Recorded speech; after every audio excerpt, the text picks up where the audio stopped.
Les princesses, bonjour. Alors, comme nous le faisons depuis le début de la guerre, nous dédions ces paroles de Torah à la libération de tous ceux qui sont retenus en captivité, à la guérison de tous les blessés et à la mémoire de tous nos innocents qui ont perdu la vie. Dans cette période de conflit, nous implorons à Kadosh Baruch Hu d'entendre notre filote pour la protection de tous les Chayalim, de tout Am Israël là où se trouve, Refoua Shelema et Shalom ben Rachel, Lucien Essim ben Germoma, Veshalom ben Sarah. Alors, nous arrivons à la paracha Teruma. Alors, nous sommes sortis d'Égypte, nous avons reçu la Torah, nous avons aussi eu le dévoilement de la Shrina, et voici que la Torah, Arshav, maintenant, nous demande Ve'asuli Mishkan. Ils feront pour moi un sanctuaire. Ve'shachanti betocham. Et je résiderai parmi eux. Parmi eux, c'est la volonté divine, donnée avec son cœur. La Torah est une marchandise incomparable. Comme ça, Hachem loue sa Torah. Une personne qui monte son affaire n'est pas certaine de sa réussite. Le résultat final, il peut même perdre tout son capital. Mais personne qui étudie la Torah est récompensé pour chaque mot étudié, pour ses efforts. Et d'ailleurs, il nous est cité une histoire qui s'est réellement passée. Un groupe d'hommes d'affaires et érudits en Torah voyagent à bord d'un même bateau.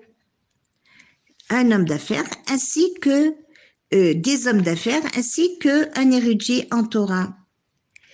Quel type de marchandise as-tu? Les questionnent les hommes d'affaires au Talmid Chacham. Je ne peux la montrer. Évidemment, ils ricanèrent tous ceux et tout le long du voyage. Ainsi, ils ont raillé l'érudit. Pendant toute la traversée, lorsqu'enfin le navire arriva à destination, les autorités portuaires confisquèrent l'ensemble des marchandises qui étaient à bord. Les marchands restèrent sans un sou. Ceux qui étaient juifs, après s'être renseignés, allèrent à la Keila, à la communauté juive. Ils y trouvèrent des hommes engagés dans une discussion talmudique et débattre d'une Guémara qui posait nombre de problèmes. Lorsque l'érudit en Torah, qui avait voyagé, se joignit à eux, il fut capable de clarifier toutes les difficultés. Ses vastes connaissances furent reconnues par la communauté.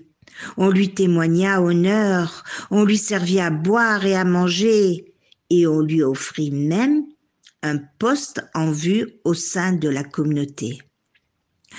Les hommes d'affaires en furent étonnés. Ils se joignèrent vite et aussitôt le priant de demander de les nourrir eux aussi, de demander leur aide. Nous avons voyagé sur le même bateau avec toi. Voilà, se rapprocher de la Gdusha. Un juif reste toujours connecté à Akadosh Baruch Hu. Après le Chet HaEgel, la Shrina retourne dans les cieux. Elle fuit à cause de la faute du veau d'or. Moshe Rabbeinu ne cessa d'implorer à Kadosh Baruch Hu de pardonner les Bnei Israël. Il parvint à obtenir le pardon. Mais comment les nations du monde le sauront qu'Hachem leur a pardonné? La Torah mentionne la mitzvah de construire le Mishkan, le tabernacle, alors que le Chet HaEgel est mentionné bien plus tard dans la paracha Kitissa. On voit ici qu'Akadosh Baruch Hu nous a donné l'antidote du péché avant même que celui-ci ne soit commis. Immédiatement après Naaseh Venishma, bien qu'Hachem décréta la construction du Mishkan. Alors une parabole nous est citée. Un prince était venu d'un pays lointain pour épouser la fille du roi. Lorsqu'il voulut repartir avec elle, le roi lui dit « Je ne peux me séparer d'elle. Elle est mon enfant, mon unique enfant. Cependant, c'est ta femme. Alors, là où tu vas, construis-moi une chambre. » De même, après qu'Hachem ait donné la Torah à sa fille bien-aimée au Klal Israël, Hachem leur demande de construire un Mishkan où sa Shrina pourrait résider de manière permanente sur cette terre, à l'image d'un père qui a pour désir de demeurer avec ses enfants. On peut se poser des questions. Comment Hachem peut reposer dans le Aaron, dans le Mishkan, alors que sa gloire emplit le ciel et la terre? Le bénéfice du Mishkan, c'est la avodat Hachem, le travail pour l'accomplir. Les Bnei Israël recevaient une protection céleste contre leurs assaillants et garantissaient la sécurité parmi les nations, témoins de miracles aux yeux de tous.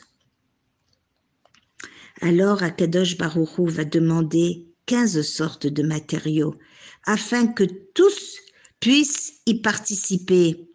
Même de l'huile Shemen la Mahor pour allumer, que la lumière brille au temps du Mashiach.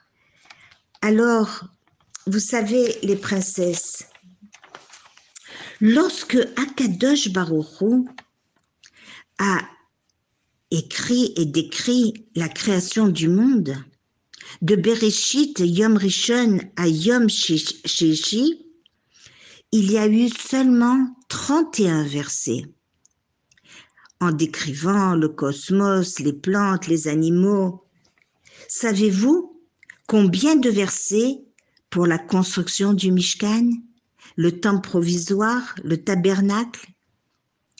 450 versets qui vont s'étendre sur 5 parachiotes. Comment construire le tabernacle? Et plus tard, le Beth Amikdash sera construit sur ces directives. On ne parle que de ça. Et dans cette paracha, 96 psukim. Yasuli Mishkan Veshachanti Betocham. Alors, je vais présentement, évidemment, 3 sortes de dons vont être demandés. Le demi-shekel pour les socles et encore un demi-shekel pour les corbanotes et l'entretien du Mishkan et les dons du cœur, ce que l'on voulait. On amenait, suivant les 15 matériaux cités, et tout était en profusion amené seulement en 2 jours. D'où comment les Bnei Israël ont accouru. Alors, l'histoire, elle est comme ça.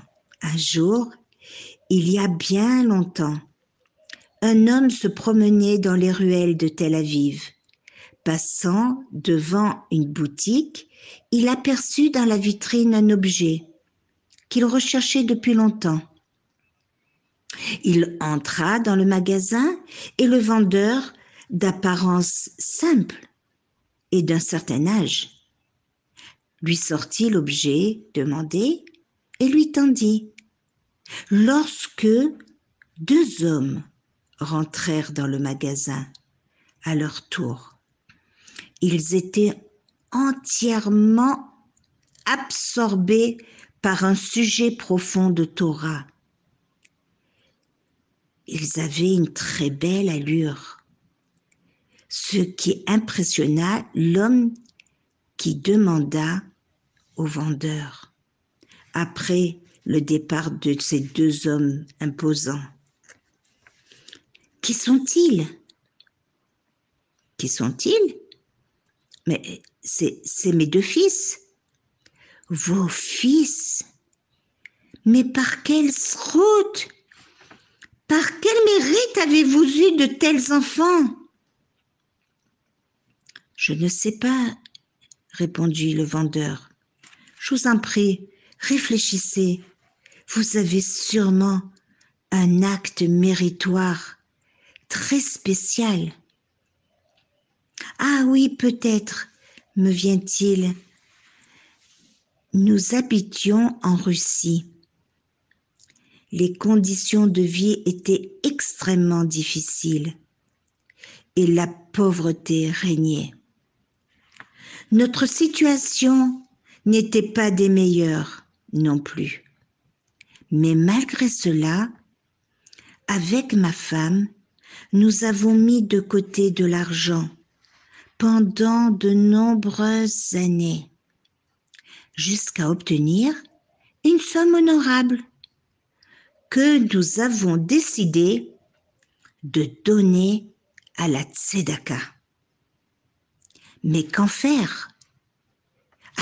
À qui la confier cette somme? Alors, nous sommes allés chez le Rav afin d'avoir un conseil. Et il nous a dit qu'il y avait 2 jeunes garçons qui, il en était persuadé, deviendraient de véritables Talmidei Chachamim. Seulement, s'ils étaient envoyés en yeshiva de Slabodka.